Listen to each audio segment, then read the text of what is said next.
महिमा की देह पहनाकर अपने साथ ले जाऊंगा, इसकी जानकारी अधलोक में पड़े लोगों को भी होना चाहिए, क्योंकि ये अवसर तुम्हारे लिए भी था, पर तुमने परमेश्वर की सलाह नहीं मानी।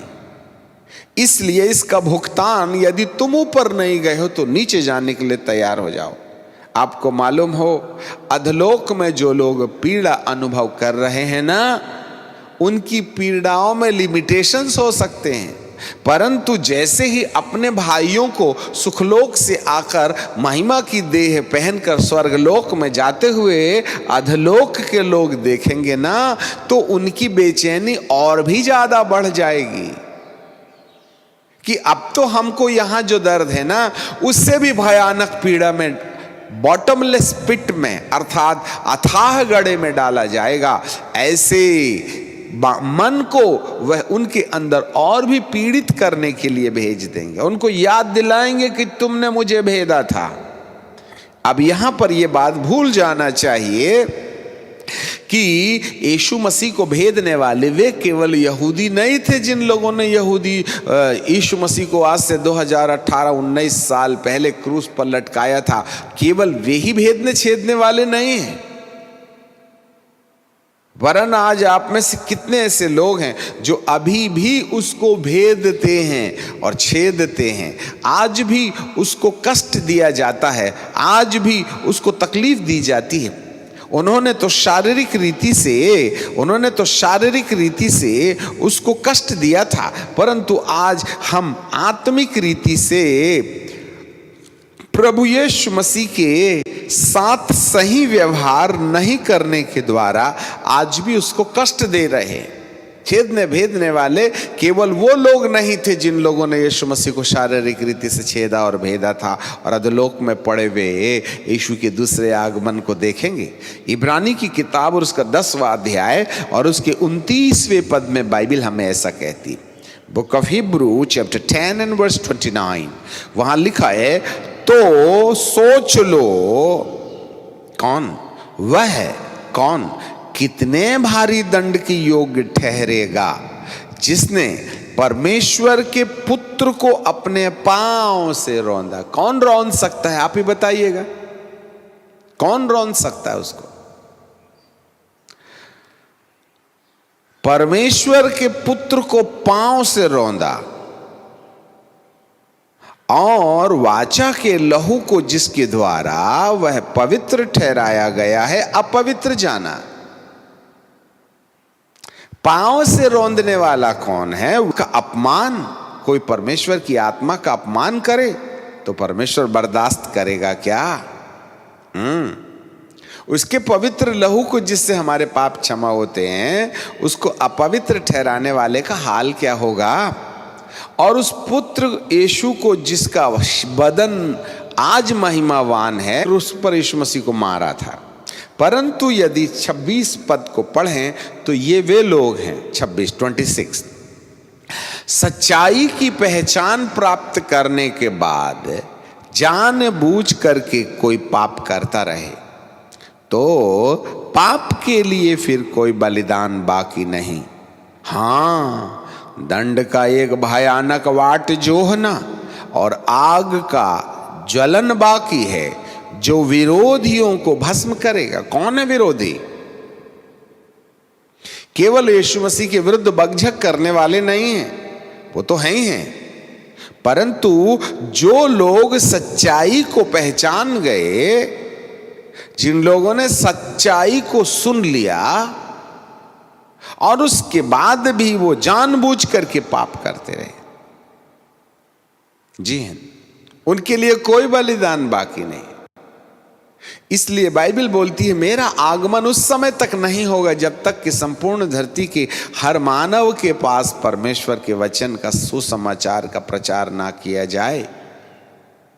नहीं तो कोई होगा ना जिसने यीशु के बारे नहीं जाना, तो वो तो ये ना कहेगा, मुझको तो मालूम नहीं था प्रभु, तू मुझे नरक नहीं भेज सकता। तब पर प्रभु यीशु मसीह मजबूर हो जाएंगे, क्योंकि उसको मालूम नहीं था। इसलिए प्रभु यीशु के आगमन में देरी हो रही है कि बकाया और भी लोग मेरे ऊपर में दोष लगाएंगे, हमें तेरे आगमन के बारे में नहीं मालूम था, हमें तेरे प्रेम के बारे में नहीं मालूम था, हमें तेरी सच्चाई के बारे में मालूम नहीं था। इसलिए सच्चाई की पहचान प्राप्त करने के बाद परमेश्वर के सामने सबसे बड़ी आवश्यकता महसूस हो रही है कि मैं अपनी संपूर्ण सच्चाई हर मनुष्य के सामने में रख दूं। एक बार मैं अपनी सच्चाई को हर मनुष्य के सामने रख दूंगा, तब मैं बाइज्जत बरी हो जाऊंगा। और जब मैं जलवई के साथ में आऊंगा और यदि उनको मैं अपने साथ ना ले जाऊं और यदि वे न्याय की पात्रता रखें तो मुझे दोष नहीं दे पाएंगे। मैं दोष का कारण नहीं ठहरना चाहता। अब ये तो उन लोगों के लिए हो गए सर, परंतु आज यदि हम अंदर आ जाएं जो कलीसिया का सदस्य होने का दावा करते हैं, आज कितने लोग हैं जो वचन की सच्चाई जानने के बाद भी ढिठाई के साथ पाप कर रहे हैं। उनको बार बार बोला जा रहा है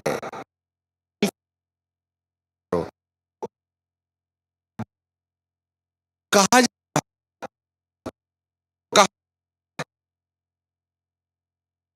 कि अत्याचार मत करो, उन्हें कहा जा रहा है स्वार्थी मत हो, उन्हें कहा जा रहा है। अब आप ही बताइए धरती के अंदर में सेवक लोग पाए जाते हैं, उनको ये नहीं मालूम है क्या बाइबल में लिखा है यदि तेरे भाई के मन में कोई शिकायत तेरे लिए है तो पहले भाई से जाके मिल, तब तू भेंट लेकर के आना, नहीं तो मैं तेरी भेंट स्वीकार नहीं करूंगा। जो अपने भाई से बैर रखता है वह उसका हत्यारा है। जब भाई भाई से बैर रखे तो हत्यारा है। भाई के मन में शिकायत है तो मैं तेरी प्रार्थना ना सुनूंगा। तो हमने अपने भाई से अपना रिश्ता ठीक करने का उपाय क्यों नहीं किया? क्या ये सच्चाई नहीं मालूम हमको? तो क्या ढिठाई से पाप करने वाला मेरे यीशु के शरीर को अपने पैरों से नहीं रौंद रहा? आए तमाम संस्थाओं और संस्थाओं के अगुओं और याजकों और प्रभु का प्रेम बांटने वालों, यदि किसी भी परमेश्वर के दास के प्रति, यदि किसी भी संस्था के प्रति, यदि किसी भी सेवक के प्रति, यदि भी किसी भी विश्वासी समूह के प्रति किसी भी प्रकार की शिकायत किसी भी व्यक्ति के अंदर में है तो आप भी उस लिस्ट में होंगे जिन्होंने यीशु मसीह को अपने पैरों से रौंदा है और यीशु के लहू का अपमान किया है, यीशु के लहू को अपवित्र जाना है और आत्मा का जिसके द्वारा हमारा उद्धार हो सकता है उसको तुमने आज भी अपमानित किया है। तो हम भी तो भेदने वाले हैं, हम भी छेदे जाने वाले हैं।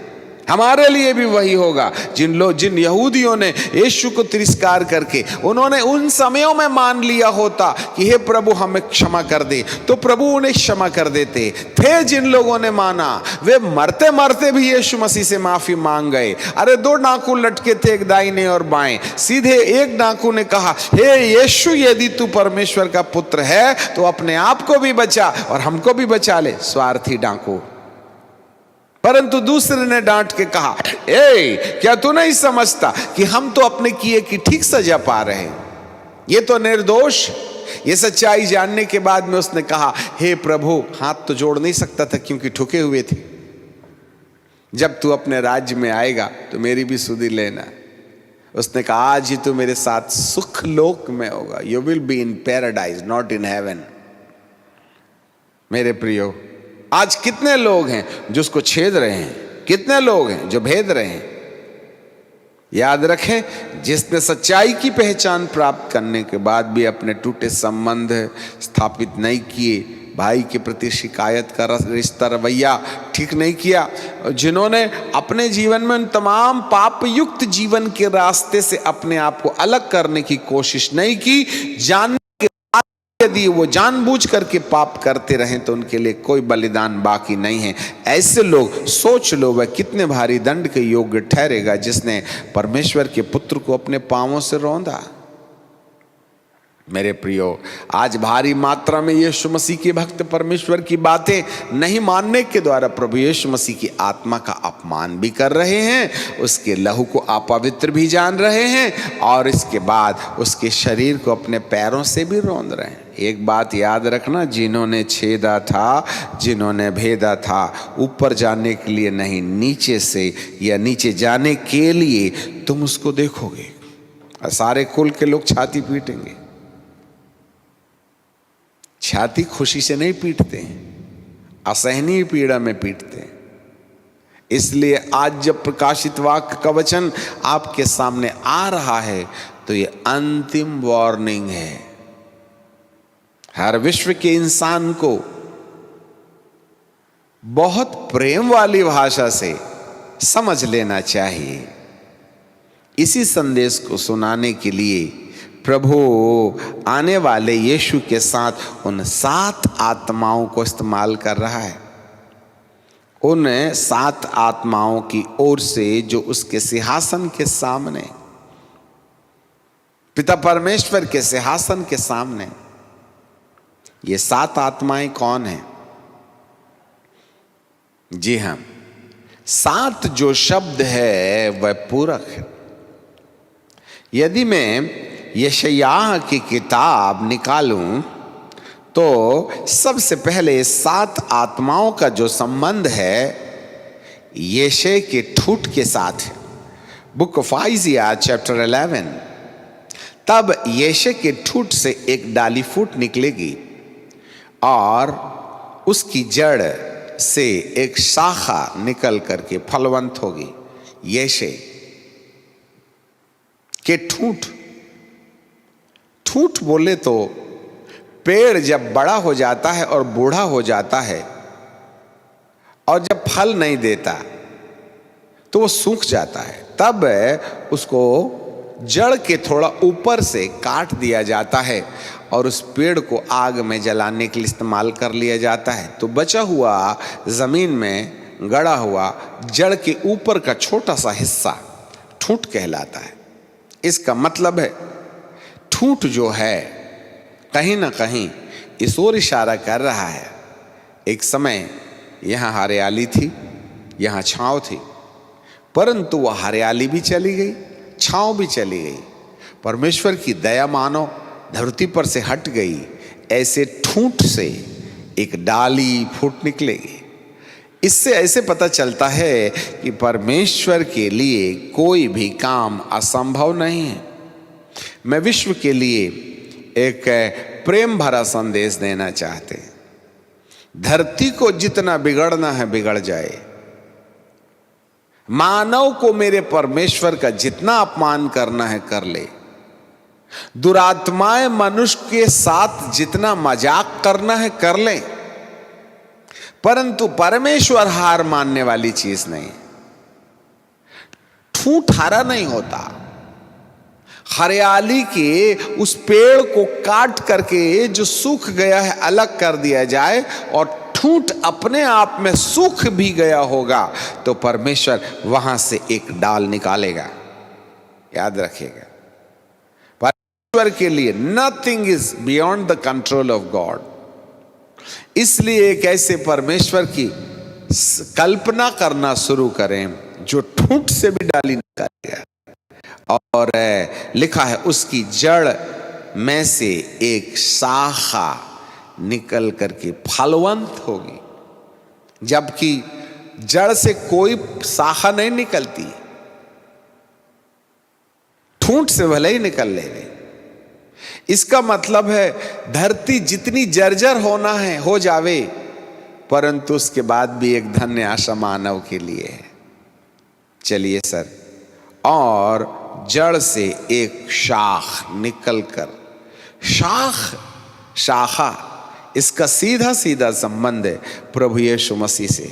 4000 साल के इतिहास में मलाकी की किताब तक यदि हम पहुंच जाएं तो नबियों के द्वारा परमेश्वर कहीं ना कहीं कोई उपाय करते रहे, परंतु जब मलाकी की किताब आती है तो मलाकी की किताब और नए नियम में शुरू होने वाली किताब के पहले अध्याय के बीच में 400 साल का अंधकार का साम्राज्य, द डार्क पीरियड, जहां परमेश्वर की परमेश्वरत्वता से किसी को कोई लेना ही देना नहीं था। इन 400 सालों में परमेश्वर की कोई आवाज मनुष्य तक नहीं पहुंची। न जाने 40-40 और 70-70 साल की पीढ़ियां कितनी गुजर गई 400 साल में। इन सारे समयों में परमेश्वर की सच्चाई मानो नगण्य सी हो गई थी। मानव परमेश्वर से इतना दूर हो गया था जिसके बारे में कल्पना नहीं की जा सकती थी। इसलिए अचानक इस डाली के पीक को निकलने से पहले परमेश्वर ने यूहन्ना भविष्यद्वक्ता को खड़ा करके कहा कि मेरे बाद आने वाला है, यही है वह शाख जिसकी मनादी यूहन्ना बपतिस्मा देने वाले के द्वारा की गई। आपको जानकारी मिले कि उसके पास में बहुत बड़े बड़े संदेश नहीं थे। उसने 4 ही बातें कही थी। पश्चाताप करो, मन फिराओ। नंबर 2, स्वर्ग का राज आ गया है। मैं तो तुम्हें पानी से बपतिस्मा देता हूं, परंतु तुम मेरे बाद जो आने वाला है वह तुम्हें नंबर 3 पवित्र आत्मा से और नंबर 4 आग से बपतिस्मा देगा। और कोई संदेश नहीं था। वो पैदा ही 4 बात कहने के लिए हुआ था। आपको जानकारी मिले उस शाख को प्रकट होकर फलवंत होने से पहले उन्होंने इन 4 बातों का संदेश दिया। मैं विश्व से प्रश्न करते हैं और एक सलाह मांगते और देते भी हैं। इन 4 विषयों पर आपका क्या सोच है? क्या आज धरती पर पश्चाताप का कोई अस्तित्व है क्या? Is anyone is talking about the repentance in this end age? मुझे एक धरती का प्रचारक बता दीजिए जो पश्चाताप का संदेश दे रहा है। हम तो पहले फेलुअर हुए। यीशु मसीह ने भी यही कहा था सुसमाचार प्रचार करने से पहले मत्ती की किताब के 4:17 में, मन फिराओ, स्वर्ग का राज्य निकट आ गया। आपने तो आधारशिला ही मिटा दी। पश्चाताप के बिना कुछ होने वाला नहीं है, याद रखिएगा। और आज धरती में लोग धार्मिकता के बारे में बात कर रहे हैं, चंगाई के बारे में बात कर रहे हैं, प्रेम के बारे में बात कर रहे हैं, शांति के बारे में बात कर रहे हैं, अनुग्रह के बारे में बात कर रहे हैं, राज्य के बारे में बात कर रहे हैं, याजक के बारे में बात कर रहे हैं। भाईजान, पश्चाताप के बारे में कौन बात करेगा? हम तो परमेश्वर के बेसिक आधारों को ही भूल गए। None of the person is talking about the repentance. Why? और यदि आज पश्चाताप की बात करें तो आप कहते पुराना जमाना फिर से पुराना लेकर के आ रहे। भाई साहब, परमेश्वर के राज्य में इसी बात की जरूरत है। और आखिरकार परमेश्वर इस प्रकाशित वाक्य में भी विपत्तियों के पीछे इसी बात की उम्मीद रखता है। हम अभी बेस बना रहे हैं। यदि आप प्रकाशित वाक्य की किताब में चले जाएं और 16वें अध्याय में और उसके 8वें पद को यदि आप पढ़ें, book of Revelation chapter 16 and verse 7, और चौथे ने अपना कटोरा सूर्य पर उंडेल दिया और उसे मनुष्य को आग में झुलसा देने का अधिकार दिया गया। और मनुष्य बड़ी तपन से और झुलस गए और परमेश्वर के नाम की जिसे इन विपत्तियों पर अधिकार दिया था निंदा की और उसकी महिमा करने के लिए मन नहीं फिराया। पिन पॉइंट, एक छोटी सी बात है, मन नहीं फिराया। तो मैं प्रभु जी से पूछूं, हे प्रभु, ये विपत्ति आपने भेजी क्यों थी? मैंने इसलिए भेजा था, प्रभु कहेंगे, जिससे कि लोग मन फिराएं। कितना इंपॉर्टेंट है मन फिराने के लिए, कितना घातक हथियार प्रभु जी काम में ला रहा। आपको क्या लगता है कोरोना वायरस ऊपर वाले को समझ में नहीं आ रहा है? वो तुम्हें पश्चाताप की सलाह दे रहा है। इन विपत्तियों में उसको भगाने की कोशिश मत करो, पश्चाताप करने की कोशिश करो। आगे यदि हम चलें तो बाइबल कहती है 5वें ने अपना कटोरा उस पशु के सिंहासन पर उंडेल दिया और उसकी राज्य पर अंधकार छा गया और लोग पीड़ा के मारे और अपनी जीभ चबाने लगे और अपनी पीड़ाओं और फोड़ों के कारण स्वर्ग के परमेश्वर की निंदा की और अपने कामों से मन न फिराया। तो प्रभु जी से मैं पूछूं कि हे प्रभु, किस उद्देश्य से आप सिंहासन के ऊपर में ये अंधकार उंडेल रहे हैं? इससे पता चलता है कि विपत्तियां हमें मन फिराने की ओर प्रेरणा दे रही हैं। No other way. हे प्रभु, हमारे को चंगाई दे दे, हमको बचा ले। प्रभु कहेंगे stop stop stop this prayer. मैं तुझे इस प्रार्थना की अनुमति नहीं दूंगा। यदि मुझे कोरोना वायरस भगाना ही था तो उसको भेजने के लिए अनुमति नहीं देता मैं। पर मैंने इन परिस्थितियों को इसलिए दिया है और आज संपूर्ण संसार भागते भागते रुक इसलिए गया है कि तुम बैठ करके पश्चाताप के प्रोसेस से होकर के गुजरो, अपने ऊपर चिंतन करो। आप तो आप मनोरंजन कर रहे हैं, मोबाइल में टीवी देख रहे हैं, खा पी रहे हैं, मजा मौज कर रहे हैं। चिंतन कीजिए। खुदा वाली दुनिया को रोक इसलिए दिया कि तुम्हें अपने पर चिंतन करना है, तुम्हें परमेश्वर पर चिंतन करना है। ये चिंतन का वक्त है, ना कि मजा मौज करने का वक्त है। शाख, अब चलें जरा, तब यह आगे लिखा है, वह है और कोई नहीं है, प्रभु है, मसीहा है। और इस मसीहा के अंदर ये 7 क्वालिटी पाई जाती हैं। जरा देखें, यहोवा का आत्मा, the Christ is the spirit of God. यीशु यहोवा की आत्मा है, ईसाइयों का देवता नहीं है। उसके अंदर बुद्धि है। बुद्धि जो है ना, बुद्धि की आत्मा, यहोवा की आत्मा, बुद्धि की आत्मा, समझ की आत्मा, युक्ति की आत्मा, पराक्रम की आत्मा, ज्ञान की आत्मा और भय की आत्मा। यहां 7 आत्माओं के बारे में है।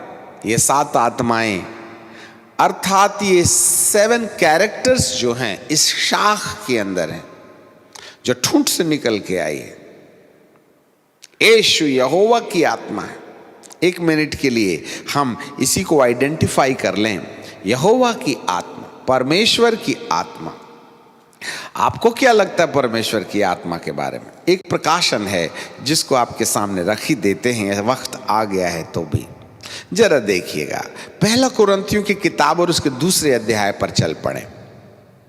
वहां क्या लिखा है 9वें पद में? 1 Corinthians chapter 2 and verse 9 है, परंतु जैसा लिखा है कि जो आंखों ने नहीं देखा और कानों ने नहीं सुना और जो बातें मनुष्य की चित्त पर नहीं चढ़ती हैं, वे ही हैं जो परमेश्वर ने अपने प्रेम करने वालों के लिए तैयार किया है। यहां तक तो ठीक है। अब जरा देखें, परंतु परमेश्वर ने उनको ना दिखाई, ना सुनाई, ना चित्त में आने वाली बातों को अपनी आत्मा के द्वारा हम पर प्रकट किया है, क्योंकि आत्मा, परमेश्वर का आत्मा सब बातें वरन परमेश्वर की गुण बातों को जानता है। आत्मा, परमेश्वर का आत्मा सब बातें जानता है। आगे लिखा है, मनुष्यों में से कौन किसी मनुष्य की बात जानता है? केवल मनुष्य की आत्मा जो उसमें है। इसका मतलब है मनुष्य के बारे में कोई नहीं जानता, केवल मनुष्य की आत्मा। वैसे ही परमेश्वर के बारे में कोई नहीं जानता, केवल परमेश्वर की आत्मा। दूसरे शब्दों में यह कहा जाए कि आत्मा मनुष्य के बारे में जानती है, ऐसे ही परमेश्वर के बारे में भी कोई नहीं जानता, केवल परमेश्वर की आत्मा। अब यदि प्रभु यीशु मसीह ये बोल रहे हैं, जिसने मुझे देखा उसने पिता को देखा, मैं पिता में हूं और पिता मुझ में है। यूहन्ना के 5:19 और 30 में कहा, मैं अपने आप से कुछ नहीं करता, जो कुछ भी मैं पिता को करते हुए देखता हूं वही मैं करता हूं। तो प्रभु यीशु मसीह को तो पिता के बारे में पूरी न पूरी जानकारी थी। यदि प्रभु यीशु मसीह को पिता के बारे में संपूर्ण जानकारी है, तो ये हुआ कौन? जब मनुष्य के बारे में कोई नहीं जानता, मनुष्य की आत्मा, तो परमेश्वर के बारे में भी कोई नहीं जानता, केवल परमेश्वर का आत्मा। और यदि कोई परमेश्वर के बारे में सब कुछ जानता है, तो वो कौन हो सकता है? परमेश्वर की आत्मा। यदि यीशु परमेश्वर के बारे में सब जानते हैं, तो वह और कोई नहीं है, वह स्वयं परमेश्वर की आत्मा है। इसलिए यीशु के ठूठ को यहोवा की आत्मा के नाम से पहचाना जा सकता है, जो देह बनकर के धरती पर आ गई। Jesus is not the prophet, but the Jesus is the Spirit of God himself। यीशु के ठूठ को यहोवा की आत्मा के रूप में पहचानो। बुद्धि के द्वारा ही परमेश्वर ने आकाश मंडल बनाए हैं। बुद्धि के द्वारा ही धरती घूमते घूमते रुक नहीं जाती, सूरज जलते जलते बुझ नहीं जाता, अरबों खरबों सितारे पैदा होके मर जाते हैं। यदि एक दिन इन्होंने कबड्डी खेलने का मन बना लिया ना, तो धरती पर महाप्रलय आ जाएगा। सिस्टमैटिक है ये आकाश गंगा, जरा भी इर्द गिर्द नहीं होता, और ये सितारे आएंगे और अपनी जगह से चले जाएंगे। तुमको जितना गणित लगाना है लगा लो, एक दूसरे से नहीं टकराएंगे जब तक परमेश्वर लाल बटन नहीं दबाएगा। खुदा ने बुद्धि से बनाया है आकाश मंडल। दिल धड़कता है, हर कंप्यूटर की बैटरी यदि डिस्चार्ज हो जाए तो खूंखा करना बंद कर देती है। इंसान को खुदा ने सुपर कंप्यूटर बनाया है, उस पर मत जाइएगा। समझ, बुद्धि के बाद समझ जो है परमेश्वर के ज्ञान की व्यावहारिकता। मेरा प्रभु ज्ञान नहीं देता, परमेश्वर बुद्धि देता है, और बुद्धि के द्वारा समझ देता है। समझ जो है क्रियान्वित अनुभूति है। हम डिटेल में नहीं जा सकेंगे ना। यहोवा समझ की आत्मा। इसके बाद में ज्ञान, भौतिक ज्ञान नहीं, विज्ञान का ज्ञान नहीं, आत्मा का ज्ञान, आत्मज्ञान। जी हाँ, परमेश्वर के तमाम आत्मिक योजनाओं की इंफॉर्मेशन इसी यीशु के ठूठ के पास थी, और ये यीशु का ठूठ ज्ञान को धरती पर इसलिए भेजता है कि लोगों के अंदर समझ पैदा हो जाए। जी हाँ, यहोवा का भय, और बाइबल कहती है परमेश्वर का भय बुद्धि का मूल है। क्या बात! ये 7 आत्माएं यीशु के अंदर विराजमान थी, और उसी का प्रकाशन देने के लिए प्रभु 7 स्वर्गदूतों को धरती पर कलीसिया के लिए भेजता है। क्योंकि ये जो 7 आत्माएं हैं, इनके बारे में प्रकाशित वाक्य की किताब और उसका 5वां अध्याय और उसके 6 पद से यदि मैं पढ़ूं तो वहां लिखा है, और मैंने उस सिंहासन और उसके चारों ओर प्राचीनों के बीच में मानो एक बद्ध किया हुआ मेमना देखा, और उसके 7 सींग और 7 आंखें थीं, और ये परमेश्वर की 7 आत्माएं हैं जो सारी पृथ्वी भेजी जाती हैं। 7 7 आत्माएं ये यशायाह के यीशु के ठूठ के अंदर में पाई जाने वाली क्वालिटी, और इन 7 क्वालिटीज को डेवलप करने के लिए परमेश्वर ने हर एक कलीसिया को एक एक दूत नियुक्त किया है। आसिया की 7 कलीसिया, यदि दूसरे अध्याय के पहले पद पर आ जाएं तो लिखा है इफिसुस की कलीसिया के दूत को लिखा। 8वें पद में लिखा स्मुरना की कलीसिया के दूत को लिख। फिर 12वें पद में लिखा परगमस की कलीसिया के दूत को लिख। फिर 18वें पद में लिखा थुआतीरा की कलीसिया के दूत को लिख। फिर उसके बाद में वह सरदीस की 3रे अध्याय के पहले पद में सरदीस की कलीसिया के दूत को लिख। 3 के 7 में लिखा फिलेडेल्फिया की कलीसिया के दूत को लिख, और 14वें पद में लिखा है फिलेडेल्फिया की कलीसिया के दूत को लिख।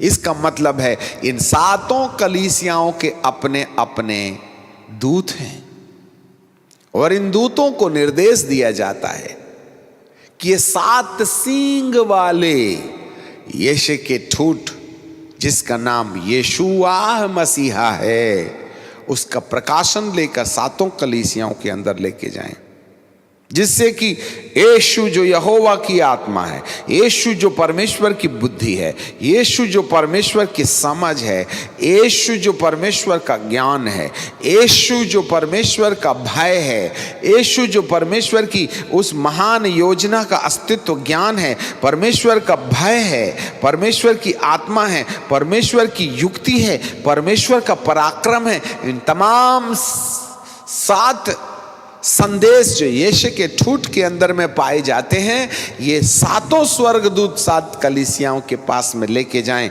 यही है वे 7 आंखें। जिसके द्वारा परमेश्वर देखता है। बाइबल का परमेश्वर हमें साफ स्पष्ट रीति से कहता है, और ये परमेश्वर की 7 आत्माएं जो पृथ्वी पर भेजी जाती हैं, यही है 7 सींग मतलब अथॉरिटी, और 7 आंखें जो 7 स्वर्गदूत हैं। इन 7 स्वर्गदूतों के द्वारा परमेश्वर कलीसिया की हालात देखता है। आपको मालूम है, बालाघाट की कलीसिया, मध्य प्रदेश की कलीसिया, भारत की कलीसिया, जीवन ज्योति कलीसिया, दूत खड़ा है बाहर गेट में। आप यहाँ बैठे हो कि सो रहे हो, बराबर लिख रहे हो। या यहाँ पर लड़का लड़की लोग ऐसे आजू बाजू में बैठ जाते हैं चर्च में, और पादरी साहब कहते हैं हालेलुया, तो लड़का क्या करता है, अपनी प्रेमिका को पास्टर की तरफ हालेलुया देख करके कहते लव यू। ऊपर वाले स्वर्गदूत बेटा वीडियो खींच रहे हैं, लाइन नहीं मारना। उसकी आंखें खुली हैं, मजाक नहीं करना, चंदे पर जो घपला हो रहा है याद रखिएगा। बाइबल का प्रभु कहता है, इन आंखों से प्रभु देख रहा है कि तुम्हारे अंदर कपट, तुम प्याले में होंठ जरूर लगाए हो परंतु पड़ोसी से मिल के नहीं आए। तुमने प्रभु भोज खा लिया परंतु प्यारी पत्नी से माफी मांग के नहीं आए। रात को पीटे थे, सुबह प्रभु भोज खा ली तुमने। आज कितने पति पत्नी लोग हैं जो वर्षों से एक दूसरे से बात नहीं करते, उसके बावजूद भी रोटी खा के चले जाते हैं। वो देख रहा है, उसकी आंखें। स्वर्गदूत हर कलीसिया में खड़ा है, वह नोट करता है हमारे कामों। जिस दिन हमारे अंदर स्वर्गदूत हमारे लिए पूरी वीडियो बना के पिता के सामने डिस्प्ले में दिखा देगा, ये वाली सच्चाई का भय जब हमारे अंदर में आ जाएगा तो हम आपसे आप गलतियों के विषय रोकथाम करना शुरू कर देंगे। 7 आत्माएं जो परमेश्वर के सिंहासन के सामने खड़े होकर हमारे लोखे लेखे जोखे का हिसाब करती हैं और हमारी बातें उन तक पहुंचाती हैं, और ये 7 आत्माएं आकर के परमेश्वर के मन को हमारे पास पहुंचाती हैं। इसका शीर्ष है यही यीशु। एक पद बोल करके हम अगले अध्ययन के लिए रुक जाएंगे। मलाकी जकरिया की किताब, जकरिया की किताब, वहाँ पर हमें बाइबल इस प्रकार से कहती है, बुक ऑफ जकरिया चैप्टर 4, वहाँ पर लिखा है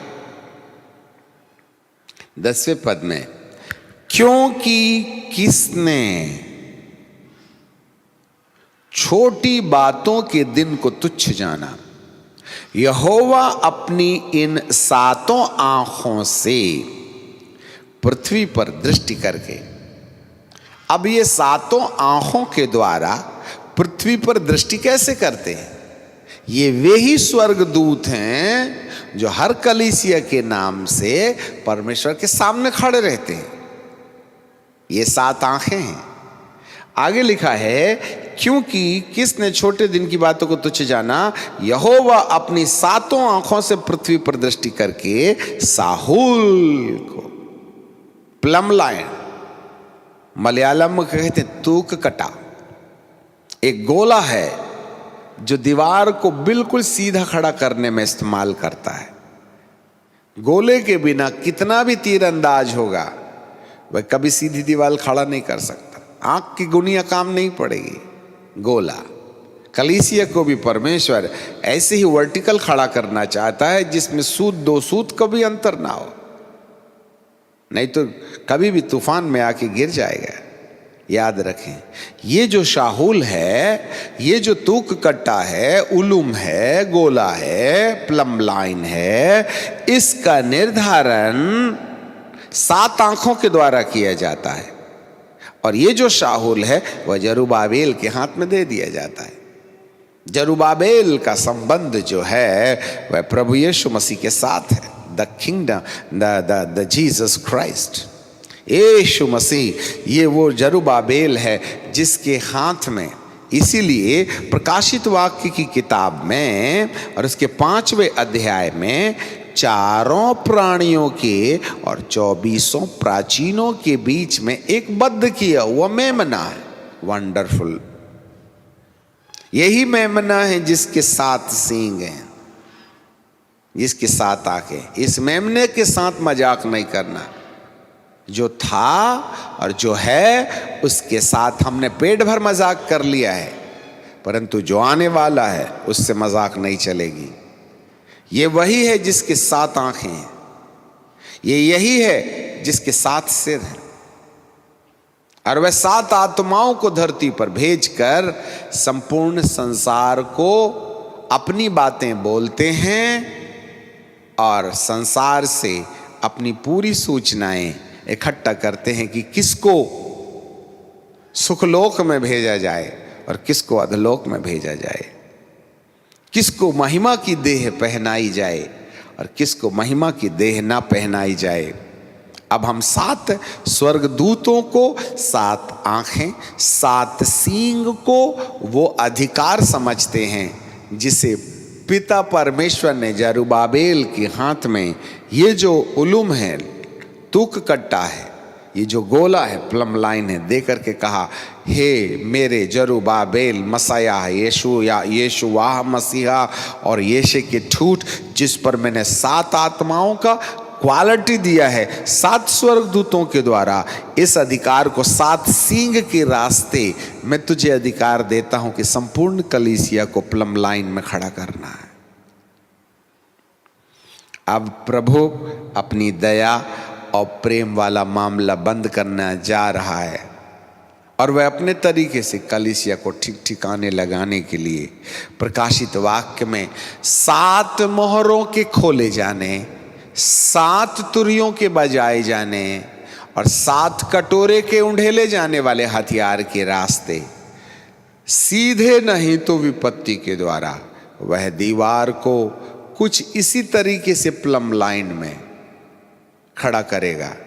जो परमेश्वर के इस आवाज को भी नहीं समझेगा, तो बाइबल कहती है जिसने पुत्र को अपने पैर से रौंदा है वह अधलोक के साथ साथ उस बॉटमलेस पिट में, जिसको दूसरी मृत्यु है कहते हैं, पड़े रहने देगा। वहां भेजेगा नहीं, आप खुद ही ने चुना है वहां जाना। वो तो तुम्हें बचाना चाहता है। तो ये विपत्तियां आपको बचाने का हथियार है। ये कोरोना वायरस आपको आपे में आने का रास्ता है। ये आने वाले सितारों की टकराए जाने की घटना आपको बचाए जाने का रास्ता है। भूकंप आपके बचाए जाने का रास्ता है। अब जो मर मिटे उसके बारे में तो कुछ नहीं कहा जा सकता, परंतु शेष लोग तो मन फिरा ले। प्रभु आपको सद्बुद्धि दे। प्रकाशित वाक्य भयभीत करने की नहीं, पश्चाताप करने की विधि विधान है। मेरे पास लौट आओ, मन फिराओ, मेरे सिस्टम को समझो, जिससे कि मैं जहां तुम्हें रूपांतरित करना चाहता हूं वहां रूपांतर करने के लिए मुझे अनुमति दो। यदि तुम सीधे और प्यार की भाषा से रूपांतरित नहीं होइएगा तो मेरे पास रूपांतरित करने के कई तरीके हैं। वो तुम्हारे लिए कठिन होगा तो आप मुझे बाद में शिकायत ना कीजिएगा। मैंने तो 2000 सालों से हाथ फैलाकर पवित्र आत्मा देकर घर घर में चंगाई दे करके तुम्हें आप अपने पास बुलाने का उपाय किया, पर तुम तो आना चाहते नहीं। मोबाइल के साथ छेड़छाड़ करने से तुमको फुर्सत तो है नहीं। तो कोरोना वायरस के साथ तो इनकाउंटर होगा ही होगा। अभी तो एक के बाद एक विपत्तियां आएंगी। तुम अगले एपिसोड में तो जाइए, धरती के पैर के नीचे से धरती ऐसे गायब हो जाएगी जैसे गधे के सिर से सींग गायब हो जाता है। तब तो पश्चाताप करोगे ना। तो कठिन रास्ते से बदलना क्यों चाहते हो? आज ही क्यों नहीं बदल लेते? प्रभु आपको ईश्वरी समझ दे। विपत्ति के बीच में परमेश्वर को पहचानने वाले निरे मूर्ख ठहराए जाएंगे। विपत्ति से पहले बुद्धिमान होकर अपना जीवन क्यों नहीं अपना लेते, जिससे कि आने वाली विपत्ति से तुम्हारा बीच बचाव हो सके। परमेश्वर आपको आशीष दे। प्रार्थना करेंगे। सनातन काल के विराट परमेश्वर, हम आपको धन्यवाद देते हैं कि आप हमको मन फिराने और पश्चाताप करने के लिए बुला रहे हैं। हम सबको बुद्धि देना बाप कि हम पिटाई खाने से पहले ही अपने आप को लौट आने वाले रास्ते पर खड़ा करें, जिससे कि आप हमको जहां भी बदलना चाहते हैं हम अपने आप को समर्पित करके आपको बदलने की पूरी अनुमति दे दें। जिससे कि आप महिमा की देह हमें प्रतिफल के रूप में दे सकें। बाप, हम आपको धन्यवाद देते हैं, यीशु नासरी के नाम से मांगते हैं।